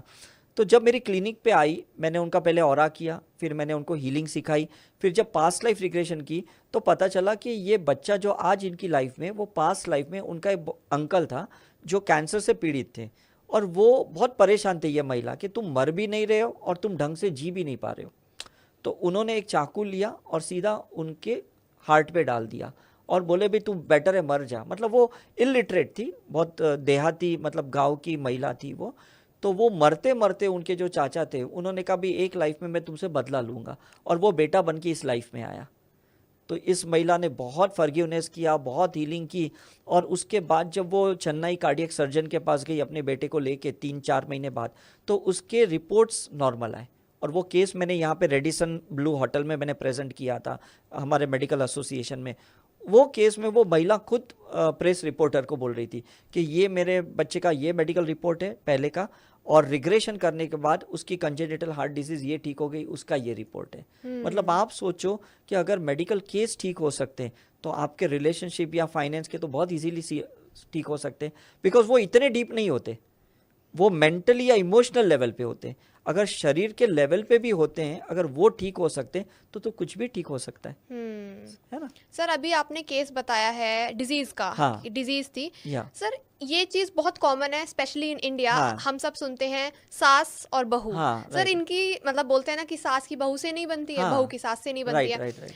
ऐसा कोई केस अगर आपने करा हो किसी का जिसमें बहू या बहुत परेशान है सास से एंड आपने उसको पास्ट लाइफ दिखाई हो, क्योंकि आई एम श्योर ये पास्ट लाइफ से ही कनेक्टेड है। यस सर ऐसा कोई केस बताएंगे? बहुत मैं तो कहता हूँ कि हजारों मतलब मेरी बात तो छोड़ दो, मेरे स्टूडेंट्स ने भी जब किसी की पास्ट लाइफ की ना, उनके भी ऐसे रिलेशनशिप सुधर गए, बिकॉज उनको सेल्फ रियलाइजेशन हुआ कि एक्चुअली हम एक दूसरे को जो टॉर्चर कर रहे हैं, एक्चुअली हम एक दूसरे के ऑपोजिट काउंटर पार्ट है, जो क्वांटम फिजिक्स में हम समझाते हैं।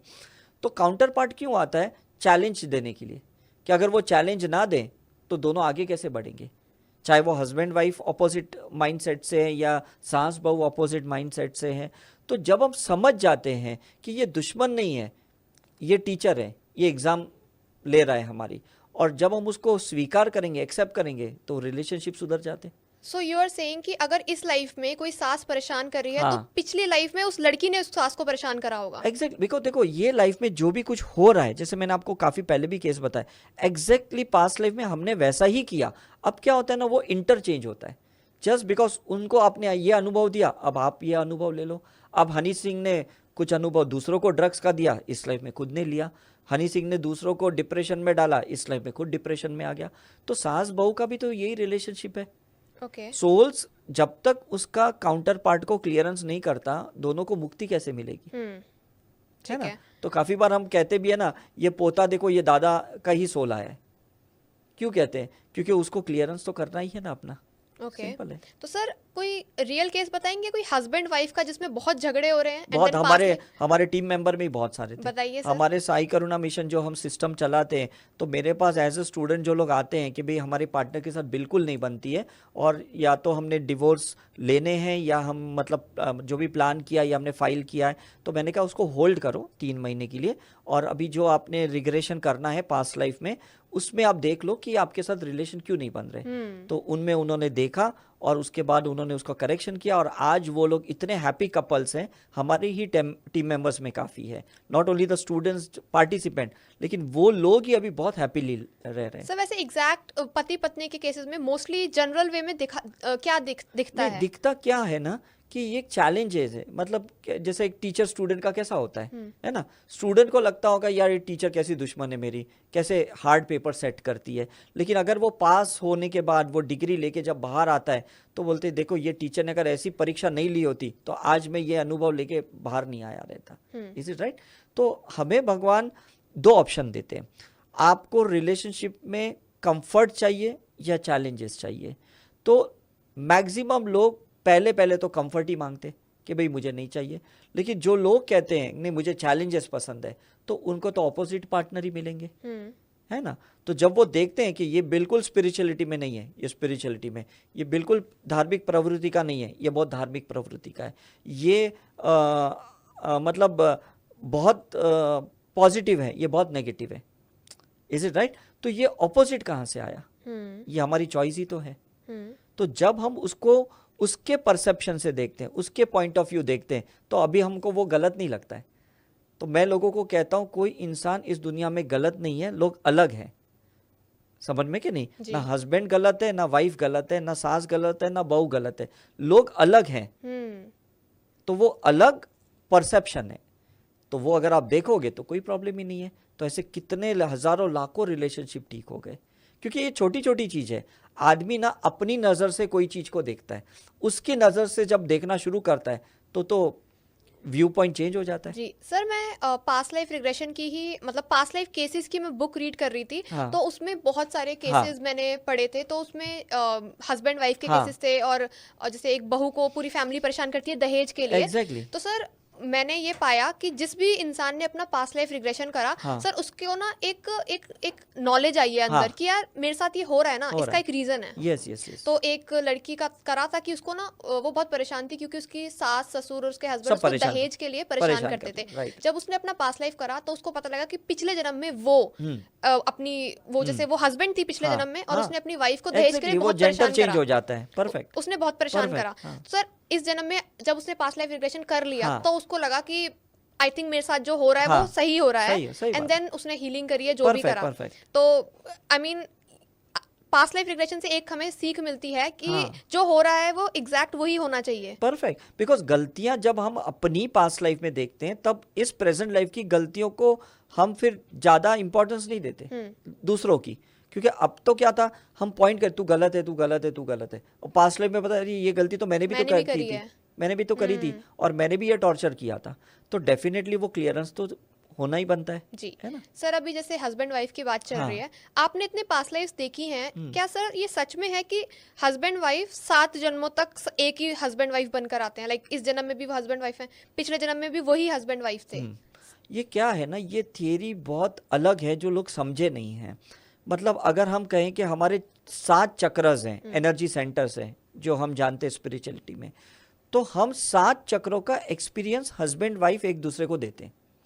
अगर आप एक ही लाइफ में उन 7 चक्रों का अनुभव ले लिए तो आप 7 जन्म क्यों लेंगे? समझ में गया? अगर आप एक मॉल में जाते हो जहाँ आपको कपड़े भी मिलते हैं, बर्तन भी मिलते हैं, आपको पेस्ट भी मिलती है, साबुन भी मिलते हैं, आपको इलेक्ट्रॉनिक चीज़ें भी मिलती है, फिर आप और कोई शॉप्स में क्यों जाओगे? तो ये हमारी एक चॉइस है कि हमें 7 जन्म लेके एक एक चक्र का अनुभव लेना है, रूट चक्र से क्राउन चक्र, या कम जन्मों में बहुत सारे चक्रों के एक्सपीरियंस लेने हैं अलग अलग लेवल पे। मेंटल लेवल पे अलग एक्सपीरियंस है, इमोशनल लेवल पे अलग एक्सपीरियंस है, फिजिकल लेवल पे अलग एक्सपीरियंस है और स्पिरिचुअल लेवल पे अलग एक्सपीरियंस है। और अगर आप एक ही लाइफ में इन चारों लेवल का एक्सपीरियंस लेते हो तो आप 7 जन्म क्यों लेंगे? ये तो अपनी मैटर मतलब चॉइस है ना, ऐसा है। ओके, तो आप कह रहे हैं कि ये जो कॉन्सेप्ट बोलते हैं 7 जन्मों का साथ जरूरी नहीं है। जरूरी नहीं है? नहीं, बिल्कुल नहीं। ओके, हाँ, बिकॉज अभी आप जैसे अभी लॉकडाउन हुआ, काफ़ी लोग ने ऑनलाइन में बहुत सारे स्पिरिचुअल कॉन्सेप्ट सीख लिए, तो अभी उनको 10-15 साल क्यों वेट करना है? वो 6 महीने में ही घर पे बैठे बैठे उन्होंने योगा भी सीख लिया, मेडिटेशन भी सीख लिया, उन्होंने हीलिंग भी सीख ली, उन्होंने टैरो रीडिंग भी सीख ली, तो अब वो क्यों एक्सटेंड करेंगे, है ना? ओके, सेम वैसा है।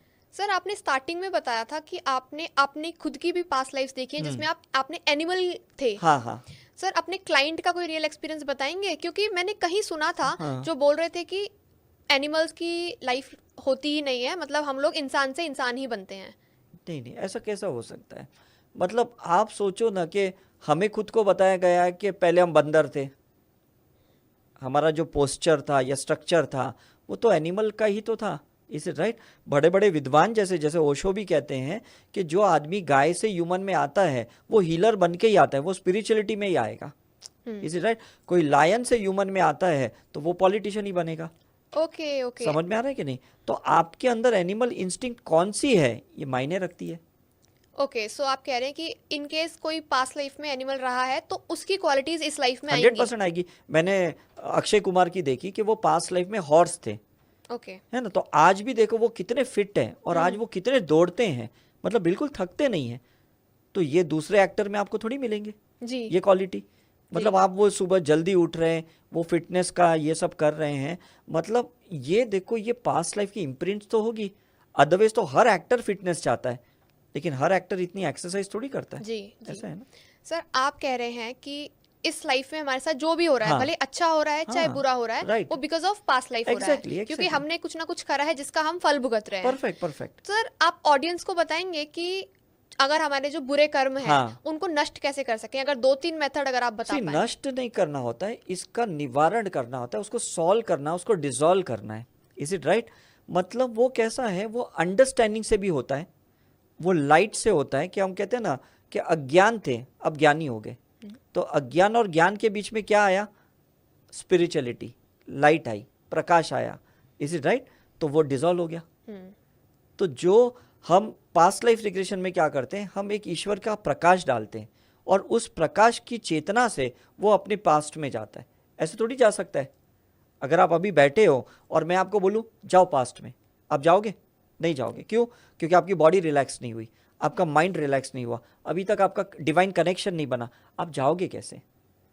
Is it right? इसलिए मेडिटेशन कहते हैं, इसलिए कहते हैं प्राणायाम करो, या इसलिए कहते हैं आप पहाड़ों की यात्रा करो, झरनों में मतलब गंगा स्नान करो, बिकॉज कोई ना कोई एलिमेंट आपको डीप ट्रांस में ले जाए।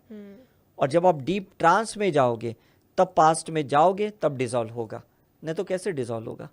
सिंपल। सर नाम जप से क्या पास्ट लाइफ का कुछ हीलिंग हो सकती है? 100% रहता है, बिकॉज नाम जप इज अ फायर एलिमेंट। जो मैं आपको कह रहा था कि पहाड़ों पे जाने से, गंगा स्नान करने से, या मंत्र चैंट, गायत्री मंत्र चैंट, ओम नमः शिवाय, या जो भी मंत्र सब में आते हैं, उसका जप करते करते एक्चुअली हम ट्रांस में जाते हैं। तो लोग क्या बोलते, अरे मैं 108 की माला फेरते फिरते पता नहीं मुझे कब नींद लग गई, बोलते हैं। इसका मतलब वो ट्रांस में गए। और अगर इंटेंशन बिफोर द माला जप होगा कि मुझे अपनी पास्ट देखनी है, तो 100% एक नहीं तो एक दिन वो पास्ट में जाएंगे ही करके। Okay okay. Sir past life का कनेक्शन है इस लाइफ से। हाँ। बहुत सारे लोग हैं इस लाइफ में जो सक्सेस के पीक पर हैं। हाँ। बहुत बहुत पैसा है, हाँ। ठीक है। एंड एक सवाल जो सबके सब लोग पूछते हैं, बोलते हैं, नॉर्मल यूथ भी बोलता है कि यार अंबानीज ने पता नहीं क्या ही करा है। सही बात है। तो सर मैं आपसे पूछना चाहती हूँ, किसी आपने क्लाइंट का पास्ट लाइफ करा हो जो वेल्दी हो, हाँ। एंड आपको पता लगा उसने ये करा था, हाँ। इसलिए ये रिच है, तो सर हाँ। मैं रियल इंसिडेंट जानना कितने चाहती लोग हूँ। मतलब एक सिंपल कॉन्सेप्ट क्या है कि अंबानी जैसे को जब मैंने इनकी पास्ट लाइफ देखी कि ये कितने लाइफ में राजा थे और ये कितनी प्रजाओं को अच्छे से चला रहे थे। आज इनके अंडर में 55,000 लोग काम कर रहे, तो ऐसा ही थोड़ी करेंगे।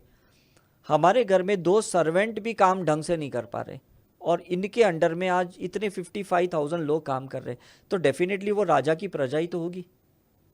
चाहे वो रतन टाटा हो, या बिरला हो, या मित्तल हो, या जो भी ऐसे लोग हो। इवन मैं तो कहता हूँ अभी जो किंगफिशर वाले का जो आया है, इसके अंडर में भी तो लोगों ने पहले भी बहुत तांत्रिक साधनाएं की थी, तभी तो उनके साथ उन्होंने इन्वेस्ट किया, तभी तो इतना बड़ा फ्रॉड किया, स्कैम किया। ओके। ऐसे थोड़ी कोई किसको मिलेगा। आपने पास्ट लाइफ देखी है विजय उनकी माल्या देखी की? थी, बिकॉज वो बहुत बड़े तांत्रिक थे, उनके अंदर वो शकुनी वाली कॉन्शियसनेस थी, राइट? तो वो जैसे वो पासे कैसे शकुनी करते थे, है ना, और वो गेम खेलते थे, तो ऐसे इन्होंने भी तो गेम खेली और इनकी गेम में लोगों ने पैसे लगाए। चाहे वो बैंक वाले थे, चाहे वो गवर्नमेंट के कर्मचारी, पार्लियामेंट वाले थे, चाहे वो बिजनेसमैन थे, तो सारे मिलके एक कैसा हो सकता है, मुझे बताओ ना। एक आदमी अकेला तो फ्रॉड नहीं कर सकता। उन्होंने लास्ट पॉडकास्ट जो अभी रिसेंटली है उसमें यही कहा कि आप सिर्फ मुझे ही दोषित क्यों देते हो, सिर्फ मैं फ्रंट लाइन पे था इसका मतलब नहीं था कि मैं ही कल्प्रिट था। मतलब बिहाइंड द स्क्रीन हजारों लोग थे, इवन इन्वेस्टर भी थे, तो उन्हें भी तो लालच थी। समझ में आ रहा है कि नहीं? ये तो एक रिप्रेजेंटेटिव थे। तो शकुनी को हम अलग ऐसे नहीं बोल सकते कि भाई यही गलत था। दुशासन भी गलत था, दुर्योधन भी गलत था, कर्ण भी गलत था, तो सारे लोग थे, लेकिन दिखे कौन कि भाई ये शकुनी मामा ने ही ये गेम प्ले किया था। तो that's the main fact of the life. Okay okay. तो सर एक और कॉमन सवाल है जो सब पूछते हैं कि अच्छे लोगों के साथ बुरा क्यों होता है। हाँ सर इसका जवाब मैं पास्ट लाइफ कनेक्शन से आपसे जानना चाहती क्योंकि हूँ। अच्छे लोगों ने ही तो पिछली लाइफ में बुरा किया है, तो उनको तो ये लाइफ में बुरा एक्सपीरियंस होगा। Okay okay. तो सर इसी से एक सवाल बनता है कि जो हमने पिछले जन्म में करा है हाँ। उसकी सजा हम इस जन्म में क्यों भुगते हैं? क्योंकि बिकॉज हम ही ने तो किया, ओके कौन करेगा? ओके अगर मेरा 350 डायबिटीज है और मैं अगर हॉस्पिटलाइज्ड होता हूं तो मेरे ऊपर ही ट्रीटमेंट होगा ना, क्योंकि मैंने शुगर लेवल बढ़ा है, मैंने डाइट इरेग्युलर लिया है, मैंने बहुत स्वीट खाई है। गलतियां किसने करी है? Who is going to get punishment? Sir मैंने इंस्टाग्राम पे एक वीडियो डाली थी about past life and karmas and all हाँ। के ऊपर। उसमें एक लड़की ने ये पूछा था कि ये तो बहुत गलत है क्योंकि मुझे याद ही नहीं है कि मैंने पिछले जन्म में क्या तभी तो करा कह है। रहे हैं याद करो। पास्ट लाइफ करने का मतलब क्या है? सेल्फ रियलाइजेशन का मतलब क्या है? अगर हम पेपर इवैल्यूएशन करते हैं कि भाई मुझे 90s आने थे और मुझे 70 आए, हम बोर्ड में जाते, यूनिवर्सिटी में जाते, हम पेपर रिवैल्यूएशन के लिए डालते हैं, तो यही तो पास्ट है। हमें तब पता चलता अच्छा ये मैंने ग्रामर मिस्टेक किया, अच्छा ये मैंने छोटी छोटी मिस्टेक्स की जिसके मेरे मार्क्स कटे, तब तो हम एक्नॉलेज नहीं करते जब गलतियां करते। तो सर इसका क्या जवाब है कि हमने कोई गलती करी उसी लाइफ में उसकी सजा क्यों नहीं मिल रही है? ये तो सबसे बड़ी मिस्ट्री है जिसको कहते हैं कर्मकांड कर्मा। ओके हमारे 4 टाइप के कर्मा होते हैं, तो इसमें ये एक जो टाइप का कर्मा है जिसको कहते हैं कर्मकांड कर्मा, कि मैंने अभी सिग्नल क्रॉस कर लिया, रेड सिग्नल को क्रॉस किया, आरटीओ ने, पुलिस ने पकड़ लिया, मुझे चालान दिया, तभी का तभी निवारण हो गया कि नहीं? Is it right? अब मैंने सिग्नल क्रॉस किया और पुलिस वाला देख नहीं रहा है, और मैं क्या सोचूंगा? मैं बच गया। कैमरे ने मेरे नंबर क्लिक कर दिया, मेरे घर में चालान आ गया, तो ये तो पास्ट का ही हुआ ना। तो मैं बोलूँगा यार जब मैंने सिग्नल क्रॉस किया तब तो किसने पकड़ा नहीं मुझे, अब घर में चालान कहाँ से आया? राइट। यही तो सबसे बड़ा एग्जाम्पल है। और दूसरा एक होता है निकाचित कर्मा। ये कर्मा बहुत कम लोग को पता है। ये आप यूट्यूब पे सर्च करना, हजारों लोगों में से मुश्किल से एक इंसान को पता होता है कि निकाचित कर्मा क्या है। निकाचित कर्मा वो होता है जो इंसान उसको बाईपास कर ही नहीं सकता, वो उसको सीखने के लिए आया है, समझने के लिए आया है, वो होगा ही, वो होगा ही। जैसे कृष्ण भगवान ने अर्जुन को कहा कि युद्ध निकाचित कर्मा है, जो तुम उसको बाईपास नहीं कर सकते, वो तुम्हारे डिवाइन प्लान में लिखा गया कि ये तुम्हें करना है। जैसे शोले में गब्बर को ये गब्बर का रोल करना था, ये उसके लिए एक निकाचित कर्मा था, न तो वो भी तो दूसरा रोल कर सकता था। Is it right? तो हम सभी लोग है ना कुछ निकाचित कर्मा लेके ही आए हैं जिसका कोई पास्ट लाइफ से रिलेशन ही नहीं है, लेकिन वो कर्मा का एक्सपीरियंस लेने के लिए हम आए हैं।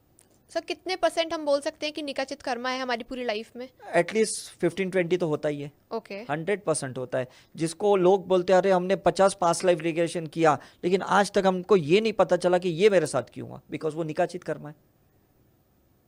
अभी ये जो फ्लाइट में मरे, अहमदाबाद की फ्लाइट में इतने लोग क्रैश होके मर गए, मैं उनकी हीलिंग कर रहा था, मेडिटेशन में प्रे कर रहा था इनके लिए। मैंने पास्ट लाइफ देखी इनकी कि ये सारे लोगों ने बहुत साल पहले, मतलब इन्होंने एक जंगल जलाया था सभी लोग ने मिलके, और उस जंगल पे पेड़ पौधे, इंसान, आदिवासी लोग, इवन जानवर, सब लोग जल के मरे थे। ये लाइफ में सबको वापस जमा होना पड़ा उस कर्म को निवारण करने के लिए। ओके तो उनको तो लॉजिक नहीं बनता ना इस लाइफ में कि वो तो मेस में खाना खा रहे थे डॉक्टर्स, वो मर गए, राइट? जो लंदन से यहाँ आया था वो कोई अपने रीज़न से आया था, कोई लंदन जा रहा था, कुछ रीज़न ये, लेकिन सारे लोग इतने जन्मों के बाद एक जगह पे मिले और उनका ये हादसा हुआ, बिकॉज उनका जो मेन लीडर था, वो लीडर चीफ मिनिस्टर था, उनका लीडर वो पायलट था जिन्होंने ये कमांड उस लाइफ में दिया था, लगाओ आग इस जंगल को, और वही लोग सबसे बुरी तरह से मरे। और सर एक इंसान जो बच गए हैं, हाँ, जो कूद गए थे इमरजेंसी एग्जिट राइट, से, सर उनके बारे में। क्योंकि उन्होंने उसमें पार्टिसिपेट ही नहीं किया था। जब ये कर्मा हुआ, उन्होंने कहा भाई मैं तो जंगल को आग नहीं लगाऊंगा, ओके। तभी भी भागे, इस जन्म में भी उनको भागने का मौका मिला। मतलब यही मैं कहने की कोशिश कर रहा हूँ, it is auto theory. Past life regression is an auto theory. हमारे माइंड में भगवान देख रहा है, भगवान नहीं देख रहा है। मतलब कोई कह रहा है भगवत गीता बच गई, हाँ। कोई लोग कहते हैं भगवत गीता को क्यों बचना था, लोगों को बचना था। मतलब एक साधु ने एक रील डाली कि भाई इससे तो भगवत गीता दो इंसान को बचा के खुद जल जाती तो हमको धर्म पे और ज़्यादा विश्वास होता। So it's theory in your mind, how you believe it, है ना, ऐसा होता है। जी सर, आपने बहुत अच्छे से एक्सप्लेन करा है ये वाला जो अभी कॉन्सेप्ट आपने बताया है। तो सर जैसे अभी हमने सक्सेस की बात करी, हाँ। ऐसे ही जैसे गरीबी है, बहुत ज़्यादा पैसों की प्रॉब्लम है, तो इसका भी पास्ट लाइफ से ही कनेक्शन है। 100%। सर कोई रियल क्लाइंट का इंसिडेंट बताएंगे कि वो अभी पैसों की तंगी से बहुत परेशान है, एंड आपने बताया कि देखो तुमने ये करा था। हाँ, नहीं उसमें तो काफ़ी ऐसे होते हैं। इसमें एक लेडी आई थी मेरे शिरडी की एक रिट्रीट में आई थी, उसने ये यूट्यूब देखी थी पास्ट लाइफ की, मैंने लास्ट भी पॉडकास्ट में बताया था। और अचानक पास्ट लाइफ में उसने अपने कोई खजाने देखे होंगे, और रिग्रेशन के बाद वो गई उज्जैन, वो इंदौर की रहने वाली थी, और वहाँ पे जाके उसने अपने खजाने को चेक किया तो उसको सारे वो मिल गए, और उसके बाद वो अच्छे पैसे वाली बन गई। तो उसने दूसरे लोगों को ये थियरी बताई कि देखो मेरा ऐसा पास्ट लाइफ का कुछ खजाना मुझे मिला, और दूसरे लोगों ने पास्ट लाइफ करवाई, उनको आज तक नहीं मिला। सी इट्स मैटर ऑफ कि भाई कोई भी चीज़ मिलने वाली होती है ना, तो उसको बाय डिफ़ॉल्ट मिलती है, चाहे वो पैसा है, जॉब है, अपॉर्चुनिटीज़ है। Is it right? जैसे शाहरुख खान कहते हैं कि भाई मैं तो स्ट्रगल कर रहा था और अचानक मुझे वो आर्मी वाला वो रोल मिल गया। Is it right? मतलब चीज़ें तो उसके पहले से डिफाइंड थी कि नहीं, वो उसको एक जरिया था। तो ये भी क्या होता है, काफ़ी लोग पास्ट लाइफ के जरिए से कभी समझ लेते कि यार मैंने गरीबी का ये कुछ गलत सीड्स डाली थी और मैं ये लाइफ में फालतू में परेशान हो रहा हूँ, मुझे उसको हील करना है ताकि मैं इस लाइफ में वापस अमीर बन जाऊँ। ओके ओके, तो लोग बन सकते हैं। ओके, बिकॉज अल्टीमेटली अगर आपके पास चॉइस है, आपने सिग्नल क्रॉस करा, वो कहेंगे या तो आप चालान भरो या तो 7 दिन जेल में जाओ, तो आप बोले कि पैसा नहीं है तो जेल में लेके जाएंगे। आप बोलोगे नहीं नहीं यार तुम 2000 रुपये ले लो, मैंने हेलमेट नहीं पहनी, मेरी गलती है, और आपकी सजा वही माफ़ होगी। तो यही पैसों वालों का होता है कि money karma is a biggest karma in the whole universe. पैसों का karma, it is a 6th element. हम लोग 5 एलिमेंट से बने हैं, लेकिन 6th एलिमेंट जो पूरी दुनिया को चलाता है दैट इज़ अ मनी। तो हम लोग मनी रिग्रेशन बहुत करते हैं, वो भी एक पास्ट लाइफ रिग्रेशन का एक थेरेपी है। तो जब हम करते तो पता चलता है कि तुमने कितने लोगों को फंसाया, उनको तुम फॉरगिवनेस सीख करोगे तो तुम ये लाइफ में वापस अमीर बन जाओगे। ओके। पैसा तब तक आपके पास नहीं आएगा जब तक तुमने पास के कर्मा को क्लियर नहीं किया। बैंक में जो नोट गिनता है ना, उसके घर पे भी नोट नहीं होती है। करने को तो रोज करोड़ों नोट गिन लेता है, लोगों को देता भी है, लेता भी है, एफडी भी करता है, सब कुछ करता है, लेकिन खुद के घर पे जाएंगे तो खाने पीने के वांदे। क्यों? क्योंकि उसका मनी कर्मा है, समझ में कि नहीं। और जब उसको क्लियर करता है तब उसके पास पैसा आते। ओके, है ना? ओके। तो सर जैसे अभी आपने एक्सपीरियंसेस बताए हैं लोगों के, आपने कभी पास्ट लाइफ में आपने अपनी बहुत सारी पास्ट लाइफ देखी हैं, आपने कभी अपना लास्ट लाइफ की डेथ एक्सपीरियंस देखा है कि क्या होता है? सर क्या होता है एग्जैक्ट उस टाइम पे बताएंगे? नहीं, कैसा होता है ना, हम लोग एक्चुअली पूरी लाइफ डेथ का एक्सपीरियंस लेने ही आए हैं, सबके लिए। मतलब कोई एक्सीडेंट का, कोई ड्राउनिंग का, कोई मर्डर का, कोई रेप से मरने का, कोई क्रिमिनल एक्ट करके मरने का, कोई डकैती का, ये सारे यूनिक एक्सपीरियंसेस डेथ के होते हैं। जीवन के बहुत एक्सपीरियंस होते हैं, लेकिन लास्ट जो डेथ का एक्सपीरियंस होता है ना, वो बहुत यूनिक एक्सपीरियंस होता है। तो मैंने भी अपनी पास्ट लाइफ की डेथ एक्सपीरियंस देखी है, और मैं उस आधार पे समझ सकता हूँ कि मुझे जैसे अभी कोई ड्राउनिंग से मरा तो ये लाइफ में वो स्विमिंग ही नहीं करेगा। तो ऐसे काफ़ी लोगों को मैंने देखा कि वाटर फोबिया है, स्विमिंग करना नहीं चाहता है। मैंने रिग्रेशन करके वाटर एलिमेंट का वो कर्मा क्लियर किया, अब वो अच्छा स्विमर बन गया। कोई बंदा ड्राइविंग ही नहीं करना चाहता बिकॉज पास्ट लाइफ में ड्राइव करते मर गया, तो इस लाइफ में क्या कहना, भाई मैं साइकिल को भी हाथ नहीं लगाऊंगा। तो उसका जब वो हमने रिग्रेशन करके उसको दिखाया कि वो उस लाइफ का एक अनुभव था, उसको इस लाइफ से कोई लेना देना नहीं, तो फिर वो समझता है हाँ फिर तो मैं करूंगा ड्राइव, और वो कर भी लेता है ना। ओके। ऐसा। तो सर आपकी जो रीसेंट पास्ट लाइफ रही है, हाँ, जो इस लाइफ से पहले वाली, सर वो क्या थी, आप उसमें क्या वो थे? मैं ऋषिकेश में एक साधु था, मैं वो भी आश्रम भी देख के आया, मैं अपनी टीम को भी बताया। उस लाइफ में मैंने जो की थी इस लाइफ के पहले, इस लाइफ में भी मैं वही चीज़ें कर रहा हूँ। उस लाइफ में भी मैंने कुछ प्रिंटिंग प्रेस का काम सीखा था, कुछ मैंने ऑरा की रिसर्च की थी, मैं स्पिरिचुअलिटी में था, मेरा खुद का आश्रम था, और उस टाइम पे भी मैं बहुत रिवॉल्यूशनर था, है ना, बहुत नई नई चीज़ों को मैं लाता था, और इस लाइफ में भी मैं वही करता हूँ। तो मेरे एक स्टूडेंट ने जब मेरी वो पास्ट लाइफ देखी, और वो स्टूडेंट का, सर मुझे आपकी जो मैंने पास्ट लाइफ देखी ना, मुझे आपके साथ वो आश्रम में चलना है। तो मैंने बोला चलो, और जब वो हम तीनों जब गए, मैं वो और मेरा एक था, तो सारी वो तस्वीरें लगी थी जो उसने पास्ट लाइफ में मेरे साथ देखी थी, क्रॉस चेक हो गया। पूरा क्रॉस चेक हो गया। और मैं सोचूं कि इस लाइफ का सोचो कि मेरे पापा की प्रिंटिंग प्रेस है, और मैंने बचपन में वो पूरा एक्सपीरियंस लिया जो पास्ट लाइफ में ऑलरेडी ले चुका था। तो मैं 7th स्टैंडर्ड की एज में मैं डिप्रेशन में गया, मैंने स्कूल छोड़ दी, मैं 2 साल मैंने प्रिंटिंग प्रेस का काम किया। तो सब लोग शॉक्ड हो गए, ये इतना छोटा बच्चा printing, composing, binding, cutting, numbering कैसे जानता है, जी। कैसे जानता है, वो मुझे भी नहीं पता। सबको लगा हाँ, ये पापा का बिजनेस है इसलिए जानता है। अरे पापा के बिजनेस तो सबके होते हैं, इसका मतलब ये नहीं कि you are expert in that business. वो रिसेंट की पास्ट लाइफ से मुझे समझ में आया कि ऑलरेडी वो सब कुछ सीख के ही तो आया था, मुझे तो सिर्फ रीट्रिगर करना था। और सर ये कौन से सन की बात है? ये था 1862, ओके। ऐसा है करके। 1862 के बाद आपने अब इस लाइफ में फिर आपने हाँ, जन्म क्योंकि लिया। मैंने बीच में ना काफी साल तक लाइफ बिटवीन लाइफ मैंने जन्म नहीं लिया था। आई होप आज ऑडियंस को बहुत ज़्यादा नॉलेज मिली है और बहुत कुछ सीखने को मिला है। एंड आई थिंक आज लाइफ में जो भी कुछ हो रहा है उसका एक कहीं ना कहीं हिंट मिल चुकी है कि पास्ट लाइफ से कनेक्टेड परफेक्ट है। तो सर मैं आपको थैंक यू बोलना चाहती हूँ, मेरे को आपने इतनी नॉलेज दी, ऑडियंस को इतनी नॉलेज दी, अपनी नॉलेज हम सबके साथ शेयर करी। और ऑडियंस आप सब बता देना कमेंट सेक्शन में कि आप चाहते हैं सर दोबारा से आए पॉडकास्ट में। एंड सर मैं चाहती हूँ कि मैं दोबारा से आपके साथ पॉडकास्ट करूँ एंड हम और parallel universe and life after death के बारे में बात करें। तो sir thank you so much, thank you again. Thank you, God bless.